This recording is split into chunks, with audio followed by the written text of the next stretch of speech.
you're not gonna get that 75 have a cigar sound with tube screamer, okay? You need a color sound power boost type tone and a phaser for that. The shopping list order, in my opinion, the pedal goes first, okay? David Gilmour is using a lot of pedals. But why does he use that much? He even has 3 of the same pedal on his pedal board. Well, in this video I'm gonna try to explain why David Gilmour has that much pedal in his pedal board and why you shouldn't have that much. Let's start.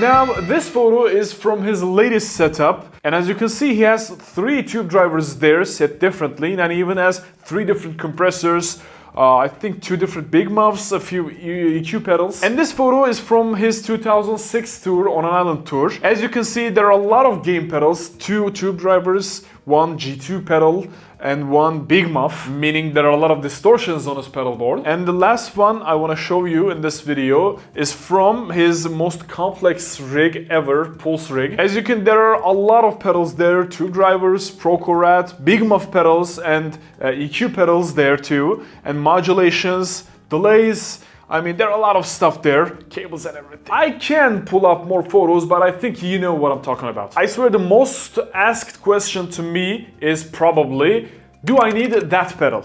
And most of the time the answer is no, of course you don't. You don't need that pedal or that much pedal at least. You need actually a few right pedals, okay? Don't bother getting 5 different overdrives, 3 different big muffs, and a couple of different compressors and everything. Maybe compressor is a little different, but let's not go down that rabbit hole in this video. In my opinion, you can just pull up almost every Pink Floyd and David Gilmour tone with 2 overdrives, and a fuzz and a big muff, and that's it from 1968 till 2025. And don't worry, I'm always here to help you. That's my job and my goal, to enhance your guitar experience. But what is right gear? I mean, who decides what is right or not?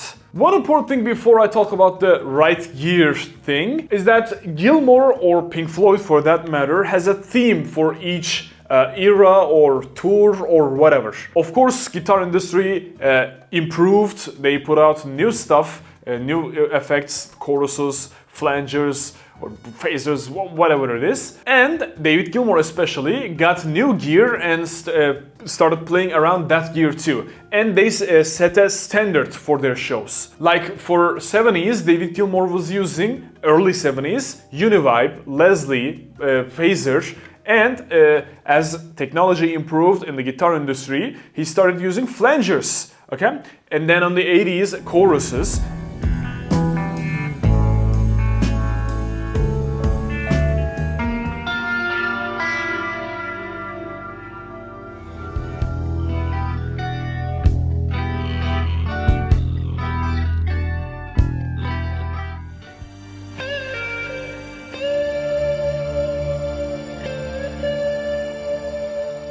But like for Pulse Tour, let's say, they were doing Dark Side of the Moon from start to finish, and Dark Side of the Moon is Leslie and Univibe oriented. But he's not gonna carry a Leslie, or he's not gonna use Univibe during the chorus era. So they, mixed it together, okay? Probably that's why he had all those tons of gear on his pedal board or his rig or whatever. He has different distortion pedals in the signal chain differently, and a different single chain too. I mean, 1 tube driver is before his 1 big muff, and the other tube driver is after his other big muff. A song like Time, he's not gonna pull up his fuzz face in the middle of Pulse Tour with his EMGs and chorus and rotary. He's not gonna use fuzz face, he's gonna use something close to fuzz face, maybe close to the fuzz face, then a classic big muff. Like P-Cornish P2, I don't know, I'm just making this up. But he has to use that pedal with different combination to get the sound he wants. But it has to mix well with the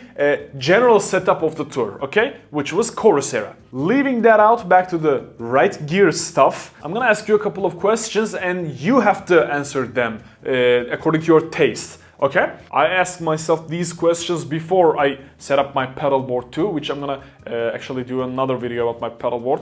I'm downsizing my pedal board a little bit because I'm not using 15 pedals, okay? There's just no way I'm gonna use 15 pedals in a gig. So let's go over these 3 questions. 1, what's the type of tone you're aiming? Like I said, David Gilmour and Pink Floyd had themes I mean, in the early 70s it was fuzz phase and univibe, and in the mid 70s it was power boost and phaser, and a little bit less on 1974 and 1975 Shine On You Crazy Diamond SIDS theme, which I did a video about it.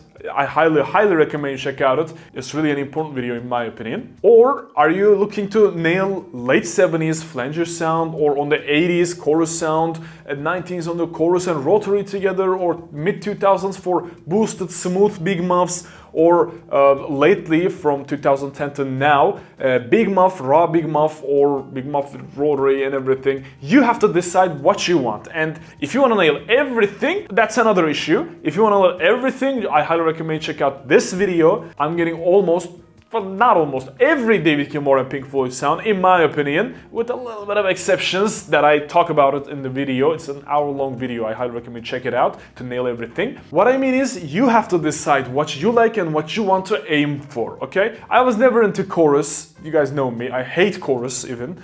I don't like those 80s rat or cleanish chorusy sounds. I never liked that. I'm more of a big muff into rotary or mid-70s harsh Colossal Power Boost tones. My favorite tones are from 1977 in the Flash Tour, actually. Raw big muff and power boost sounds. But that's me. I know what I want and I set my pedal board according to that, okay? And when I play, let's say, 90s sounds like Coming Back to Life, I still play that with my 70s oriented sound, okay? Like Colossal Power Boost, harsh tones and everything. That's me. You have to decide what you want and you have to aim for that, okay? I am always here to help.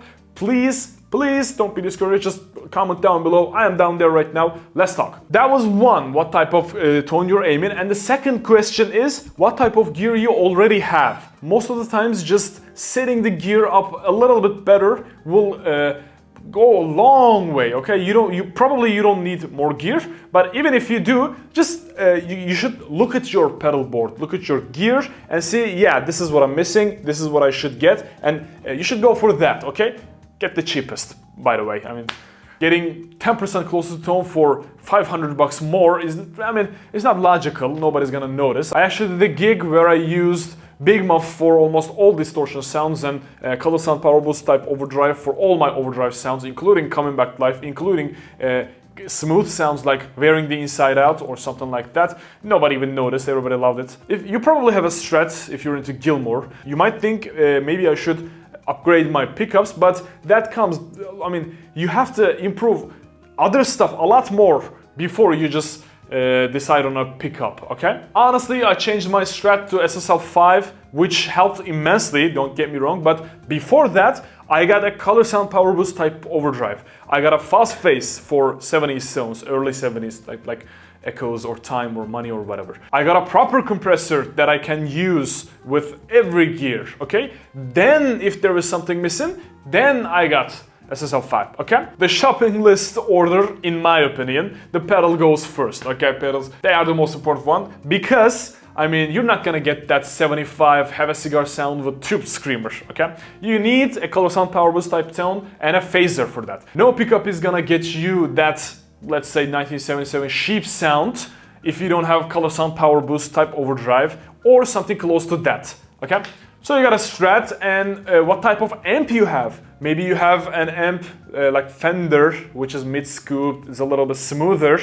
Maybe you have a Vox style amp, which is, in my opinion, very buzzy and very thin. Maybe you have a Marshall style amp that is very in your face, very mid-boosted. I mean, you have to get your gear according to your amp too, not just get the pedal that you want or what you should get. Yeah, I mean, another thing, what's your volume level? Are you using 50-watt amp in your bedroom, which is absolutely ridiculous in my opinion. Even 10-watt is too much in a bedroom setup. Everything I have ever done in this channel is recorded with a 1-watt amp.